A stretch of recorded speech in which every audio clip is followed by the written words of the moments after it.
Hello, my name is Landon Owen, and today I will be doing my cultural food project on barbecue ribs. My reasoning for this is because my family and myself always eat barbecue ribs or some type of barbecue, especially in a special occasion for our family.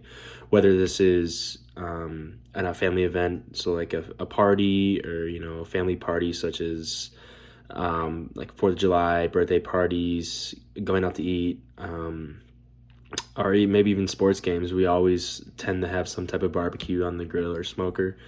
And I feel like it just kind of portrays our culture from eating this type of food. In America, barbecue is deeply rooted into tradition.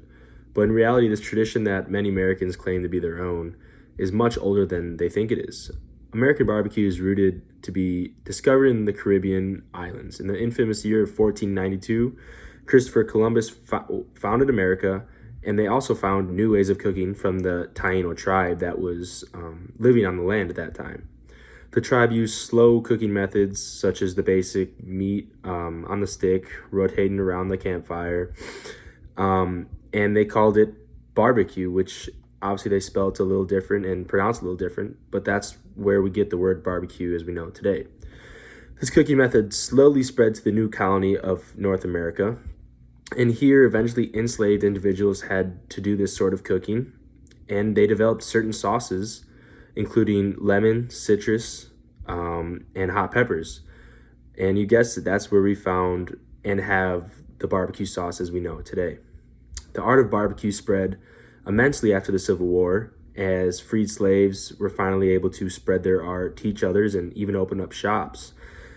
And fast forward many years, barbecue shops have emerged from the thousands around the United States, and many people also claim this art of cooking to their culture just as I do. From sports games to parties and even the 4th of July, barbecue is deeply rooted in many of cultures. Some basic nutritional facts from baby back ribs that can be taken from an 100-gram serving is there's 236 kilocalories. The macros are 10.7 grams of protein, 16.4 grams of fat, and 10.7 grams of carbs. The micros include 29 milligrams of calcium and 564 milligrams of sodium. Obviously, this also does depend on the way you cook and prep your meal. So personally, I would probably recommend this meal as a healthy option, kind of depending on the way you prepare them and how often you eat them. So if you drench your ribs with your favorite barbecue sauce, obviously that's not always going to be the best option because all of the sodium and additives into the sauce, but it may get a little unhealthy also with the consistency of you eating it. Like if you eat it every day, maybe it's not your best decision, but once a week, I definitely think the amount of protein and healthy fats you can get from this is a good option. So pork ribs are prepped in many of different ways. It's also considered an art just because of the many possibilities that can come from a certain rack of ribs. So obviously pork ribs are stripped from a pig's ribs, and each pig is sectioned and ribs are cut and separated in types of ribs, like I said. So there's usually 4 main types, which is country style, baby back ribs, which are my favorite, St. Louis style cut, and then spare ribs cut. So that's also just taking in for account how big you want, where you want the ribs cut from the pig, the amount of fat, and it really is just a big preference thing. So you could have a half rack or a full rack when you go out to eat. So a half rack is really just 5 to 6 ribs, and a full rack is 10 to 13 ribs. Prepping this, you're going to want to really remove any fatty membranes, depending on your preference, like I said, or really anything that might get burnt or caught up when you're cooking it up. So for seasoning, you really want to start with a binder that can really help everything bind to the ribs. So some people use mustard, some people use oil. It's really just how you were taught and where you've learned from. And then after you put the binder on, you're going to want to season it. So about 50% salt, 50% black pepper, paprika, garlic powder, whatever seasoning you want. And you put this on the mustard or oil so that it'll stick to the ribs. Then you're going to end up smoking it. So to smoke it, we use a 3-2-1 method. You have 3 hours on the smoker in 250 degrees for 2 hours. Then you wrap it in tin foil. You might put some more seasoning or barbecue sauce in the tin foil, and yeah, you put it on for another 2 hours. And then for the one, you use sauce barbecue on them, and you put tin foil on it, and you just let that rest for about an hour. And yeah, like I said, it's very complex method depending on who you talk to, but that's pretty much the basic way of prepping.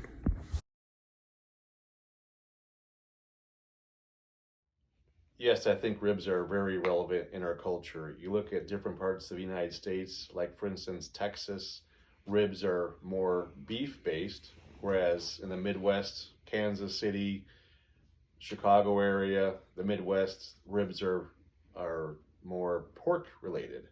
But also ribs serve as a foundation for getting people together to discuss at meals, and it's relevant because it's a food that brings people together to socialize and and talk about their different styles of ribs and different ways the ribs can be prepared. And it's just a talking piece for different people, and it's relevant because depending on where you're at in the United States, different people have different ways of doing things, which is very much like the American way. There's all kinds of ways of doing preparing ribs, and there's lots of different people and lots of different ways to cook ribs. We typically eat ribs during special events like 4th of July or birthdays or special occasions, once in a while on Sundays, but usually ribs in our family is dedicated to a special meal. So it's not just done every single day. It's more geared towards special meals.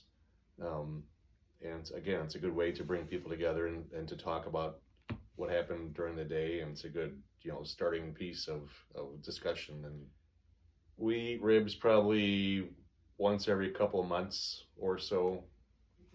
In the summertime, maybe a little bit more than that. In the winter time, maybe less than that because we like to cook them outside in the grill and slow cook them. So having the slow cooker outside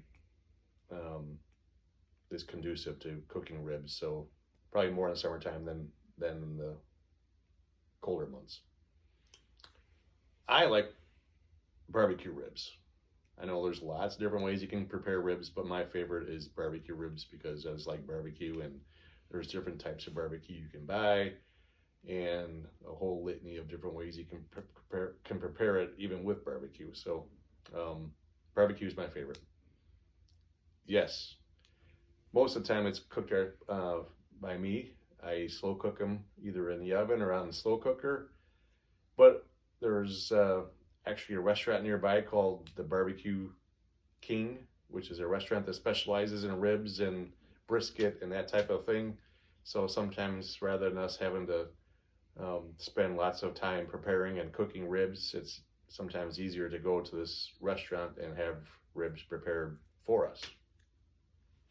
And in the end, after going out to eat for some barbecue, this is an example of a dish of ribs with a side of fries and coleslaw that I always love and choose to get.